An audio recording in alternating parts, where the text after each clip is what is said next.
Well, welcome to the post-debate show. I'm Eric Coven, along with Paul Taylor, my co-host on the Creation Today show. Paul, what a debate! First of all, it's amazing people had to sit in that room for over 3.5 hours and not take a restroom break. People in churches don't seem to be able to do that. There's a lot of material to talk about here, Paul. We got a lot of things to discuss. We're going to be joined here in just a minute by Dr. Terry Mortensen and possibly a few others to discuss this historic event in history, this ham versus Nye debate, the debate of the decade. Paul, initial thoughts. Tell me what you're thinking. Well, it was there was some fascinating information, and there were some fascinating old chestnuts, as usual, from the atheist evolutionary side. The things that we chatted about beforehand, we expected that Bill Nye would trot out, the tired old cliches. He came out with the lot, didn't he? He did. He hit every single one that they normally hit. There is nothing new under the sun. And what was very noticeable as well was his failure to listen to what Ken had to say and to pick up on those. He kept saying, we cannot abandon science. Ken kept saying, science is based on a belief in God, and you cannot have science without it. He kept on saying, you can't have technology if you can't have evolution. Yeah. Ken kept showing many people, all these scientists that don't believe done these amazing pieces of technology. And Nye just simply wasn't listening, and the reason why he wasn't listening is because his mind is already made up. He has a presupposition. Of course, Ken admitted openly that he has a presupposition, but Nye has a presupposition, and he certainly wasn't going to change that. So we came out with the tired old cliches, all the old chestnuts, over and over and over again. Wow. Well, Dr. Mortensen is coming in the studio. He got to be actually in the debate room. We had to sit backstage just a little bit. In our little cubby hole here, which has grown quite warm, Paul. It's kind of warm in here, but nevertheless, let's start dealing with some of the issues that were brought up. Let's talk first of all, Dr. Mortensen. First of all, thank you. Oh, you got to unplug that. When he gets in here, we'll talk with him about some of the issues at stake there. Okay, opening statements. First of all, by the way, while we're on, shout out to all of you who put your picture of you guys watching the debate on Facebook.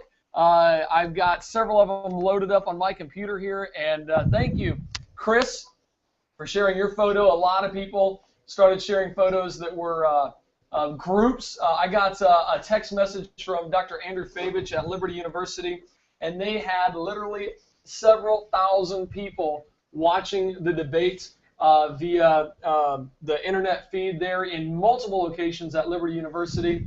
Shout out to Brent, who was sitting there watching at home. I don't know if you can see these pictures.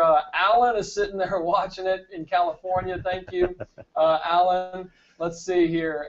Had some more people load photos. There we go. Zachary is checking out the debate. Love the face, Zach. Let's see here. Ryan Woodhouse checking out the debate with your 5-year-old and 2-year-old. I take it you're going to have to explain that to them more later. Samuel says, hey, I'm alone and in my pajamas, but everybody in my time zone is sleeping. And he is up watching the debate. There was a cute one. Look at this. Michael Compton, his little girl. Go Ken, her note says, we are for the guy who's on Yahweh's side. Go Ken. So a little shout out to you. So thank you guys. Let's see here. I had several from Liberty University watching the pre-show, from the Creation Museum, Melissa Epps, in Trinity Baptist in Ohio, watching it. Jessica Kelly. Man, all you guys, thank you for uploading your pictures. So please, if you would like to share with us, upload your picture to facebook.com/creationtoday. And you can upload your picture. We'd love to share that with others. Well, Dr. Mortensen, we got a lot to talk about here. You took notes. I took a few. You took notes. All right. Well, I'm gonna have Clint come and adjust this camera real quick. Well, we'll talk to this camera right here. Can you go to that one right there? All right, Dr. Mortensen and Paul. Initial thoughts, overall thoughts on the debate. Well, debates are difficult because you've got time constraints, and especially when you get to the rebuttals, and you're trying to think fast, write fast, and then you're trying to calculate, okay, how can I answer that in a short period of time?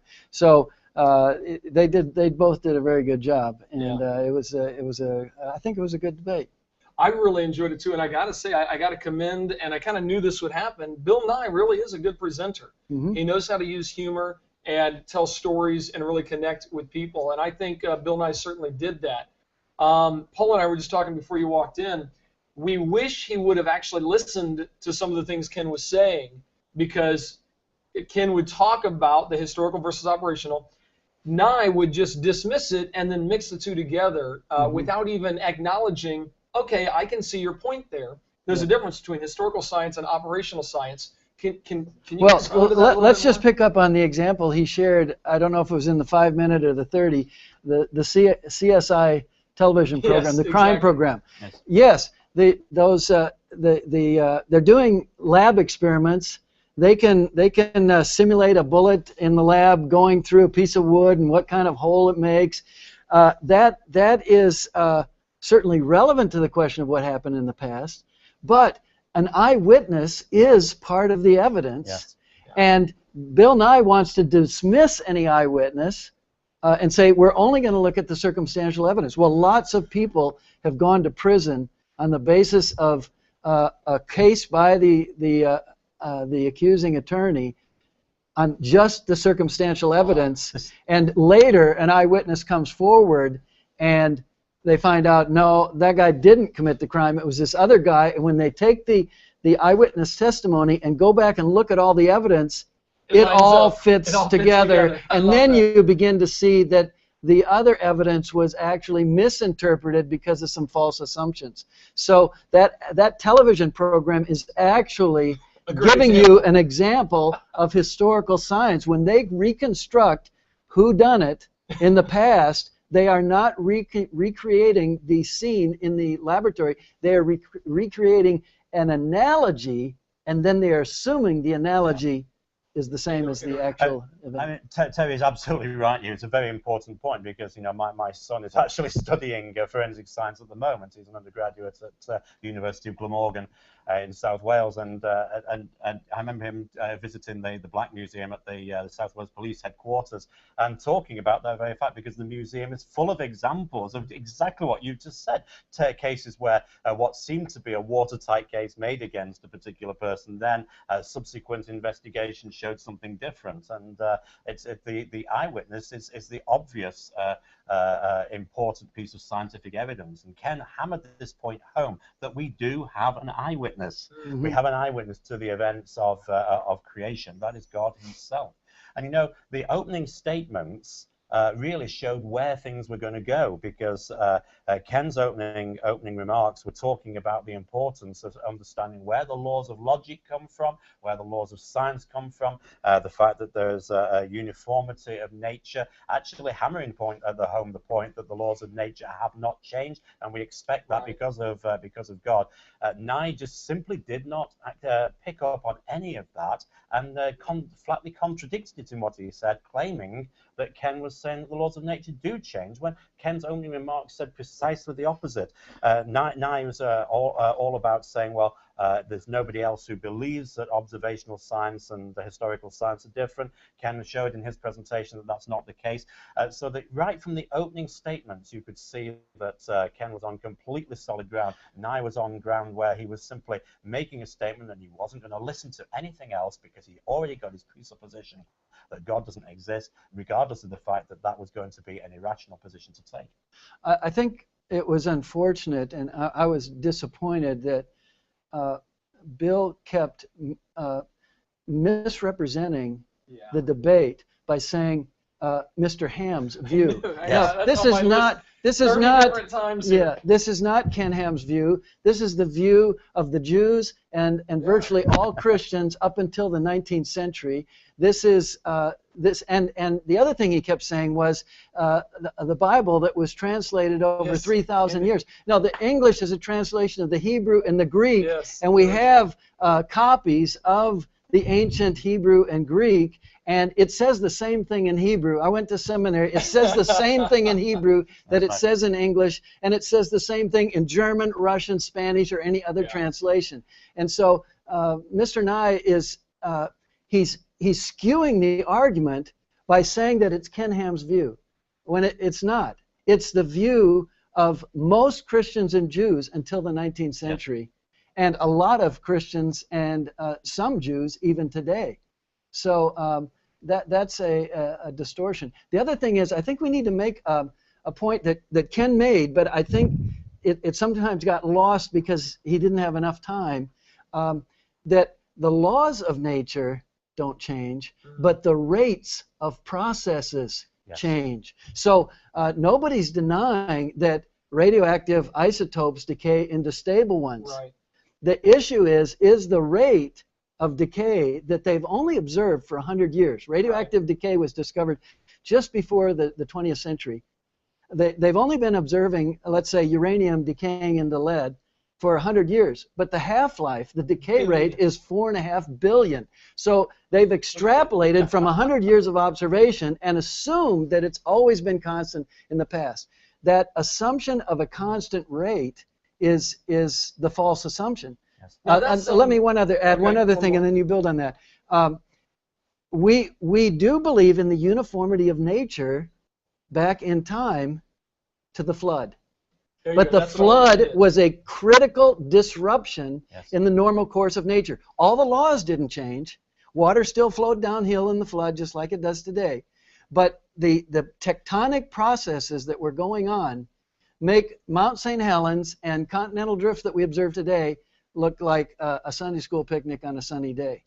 And it wasn't the laws that changed, it was the rates of processes that changed. Okay, I need to stop you right there and say, I know there's probably a lot of evolutionists out there, even maybe Christians or people that are on the fence going, guys, I don't know, Bill, he brought in a lot of science. And I got to be honest, man, Bill, you brought in about 100 different bunny trails that we love going down those bunny trails. Museums are built on these bunny trails. Books and libraries are written on these bunny trails. So he brought up just one thing after another, after another, after another. And just so you know, I've been around a lot of different creation versus evolution debates. And I'm a young guy, but I like to think so. Been around quite a few different creation evolution debates. Younger than I am, anyway. Okay, there we go. I'll take that.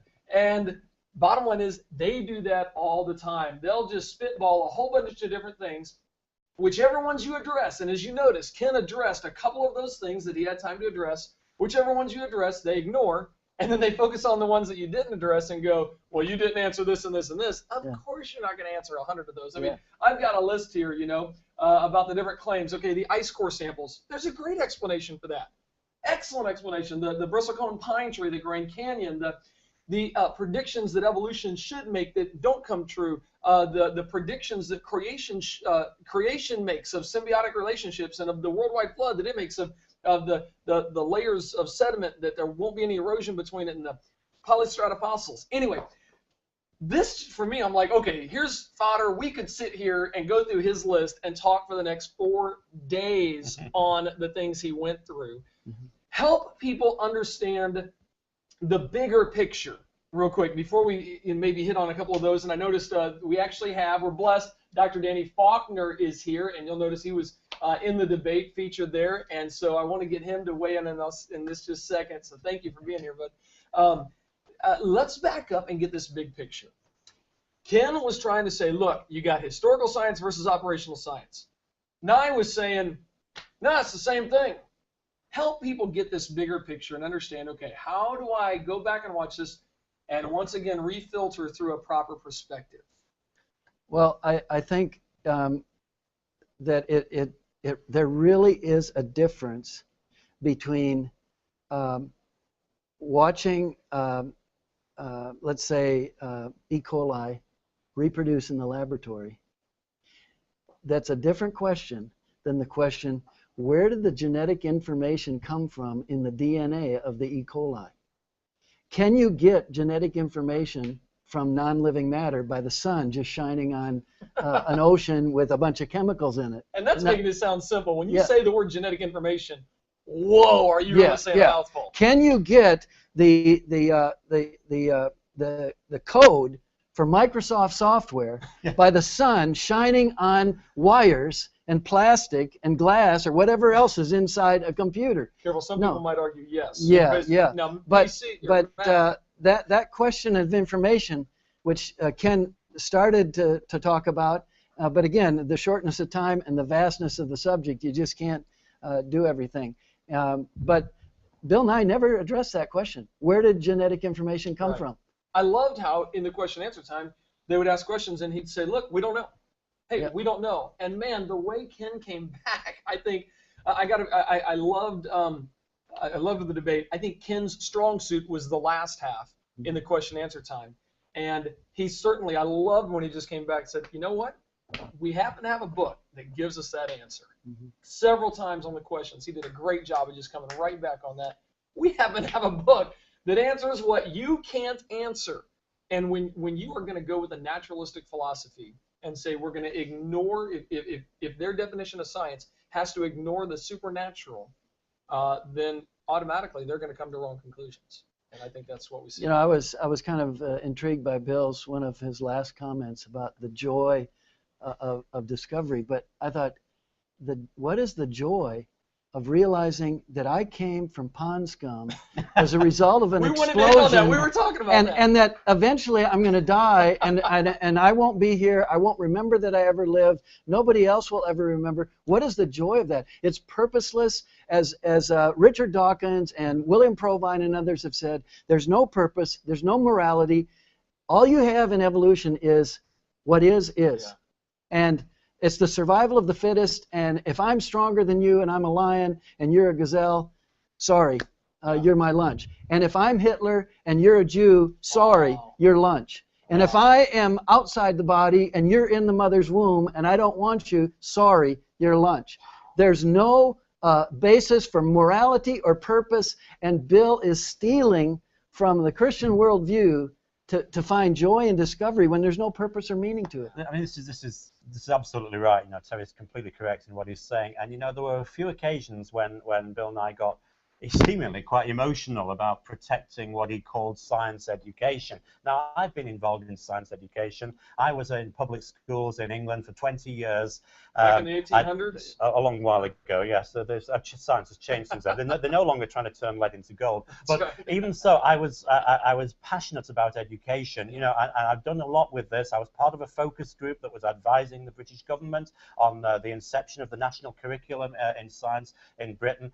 Science education is about developing hypotheses, challenging hypotheses, developing an understanding of a method. These are the things that we were very passionate that pupils need to be taught. Nowadays, it is assumed that there is one part of the science curriculum that no school child is allowed to challenge. They will accept the theory of evolution as being brought down literally on tablets of stone. They cannot question it, and that is counter-scientific. Pupils are being denied the opportunity to develop science education by the very philosophy that Bill Nye espouses, and that is what he finds joy in. I find no joy in that. I find the challenge of young people being able to question and being able to forward their scientific thinking, to be where it's at, and that's what gives me joy. That's what gives me passion, and it's that passion for science education that needs to come out. Where is Bill Nye? We're ready for round two right here. Come on, baby, round two.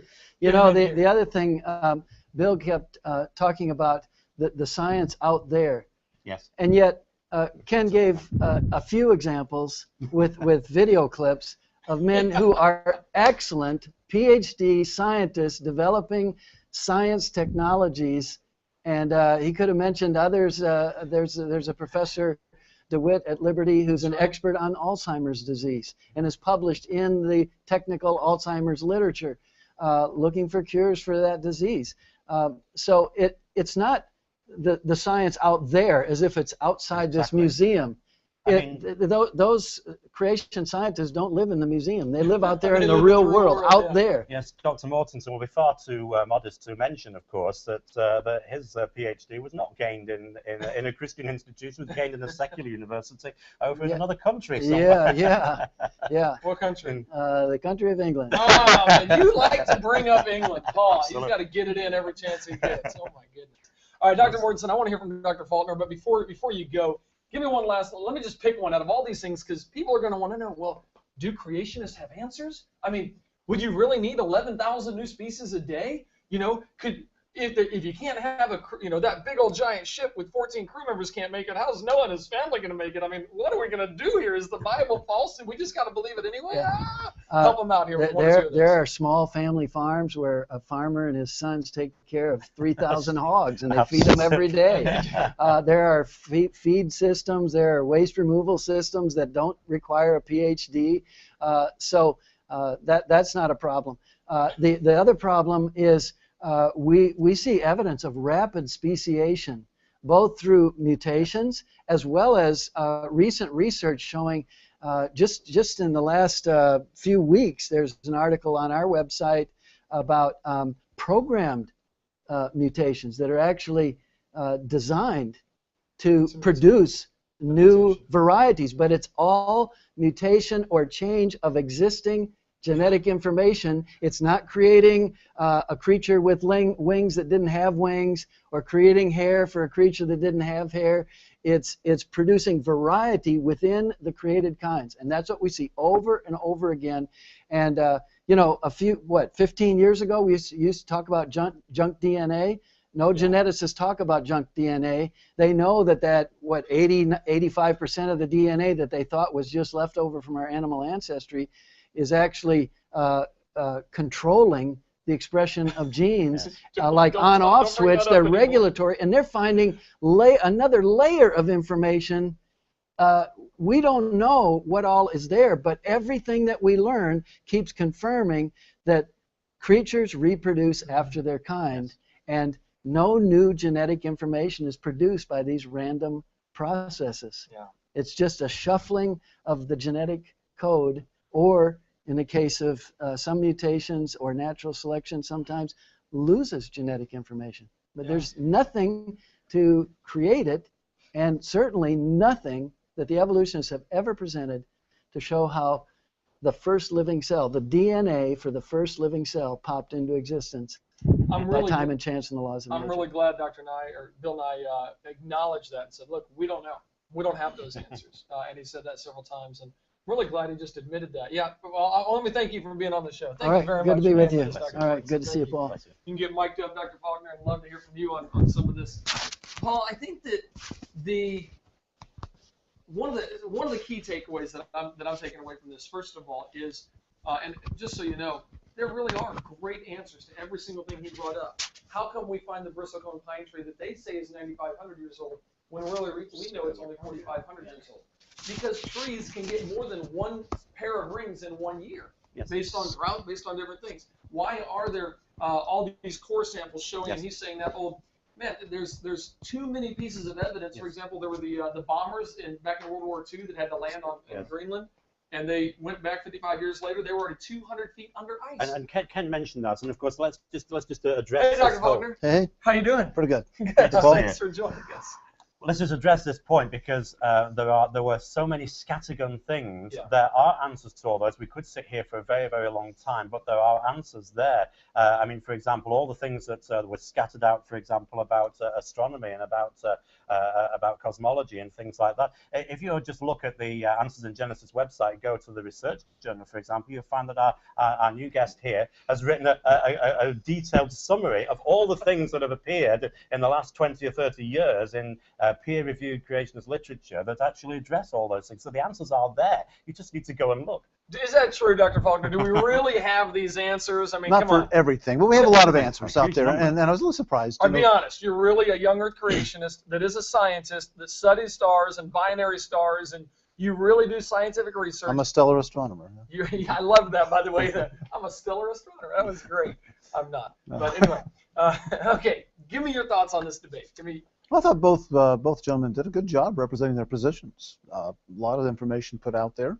We had no idea which direction, of course, Bill Nye would go. Yeah. So, and he may have not entirely known which way Ken Ham was going to go. So, interesting. I felt very rapt the whole time, 2.5 hours, and I didn't get restless. I really didn't. It was church. It was glued to it. Yeah, exactly. That's what we said earlier. Pastor, I'm only kidding. All right. But again, time and time again, Bill put out things that answer this, answer that. Yeah. Well, go to the website, check the creation literature. Many, in fact, I would say nearly all of those questions he raised, there is an answer, or there are answers about the light travel time problem. There are at least half a dozen answers for that. That's correct, And so it's out there, and you need to go and look for this. Okay. Now, you may not agree with this, you may not like the answers, but we do have answers. But you're a young Earth creationist who says, look, the idea that the stars are, potentially millions of light years away, which is, again, and Bill Nye said it, it's a distance, not a time. Mm-hmm. That's not time, that's distance, and Yeah. people need to understand that.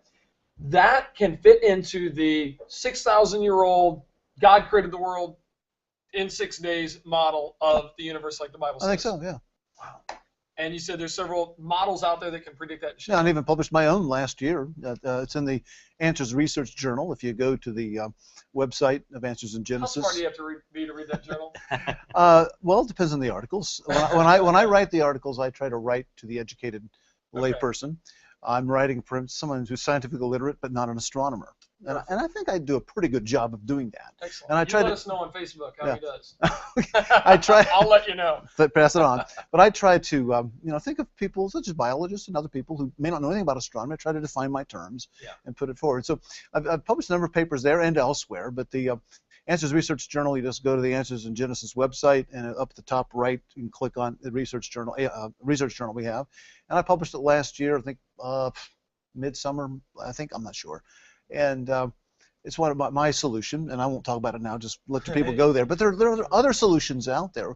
There are problems with each one of them, perhaps, but we're working on those things. And what I was alluding to was your very useful index, if you like, of other people's articles on astronomy. Yeah, I did a bibliography about a year. I just recently updated it for this year, for 2013 actually, and we have literally hundreds of articles in the creation literature, what I would consider journal articles, scientific. Yeah, not not just a general interest article. I try to avoid our own magazine Answers, because those are not technical sorts of things. I try to stick with the technical literature. I like the Answers magazine. That's my level. That's very good. At any rate, it's we've got a lot of good resources out there and a lot of good answers, and we've addressed a lot of these questions. The astronomy model and the creation model is actually in its infancy. I really envy the biologists and geologists, because there are a lot of specifics really given to them in their model. I'm a stellar astronomer. What do I have? The stars also. I mean, literally in the Hebrew, it is the stars also. He made the stars also. The he made was actually added to make sense out of it.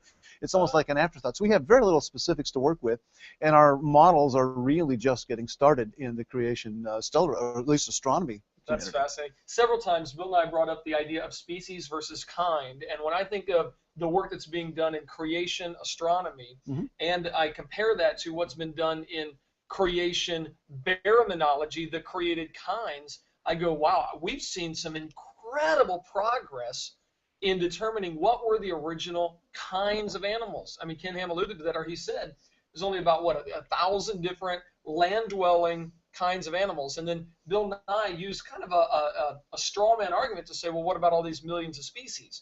Well, he's including fish and beetles, bacteria, and viruses. bacteria.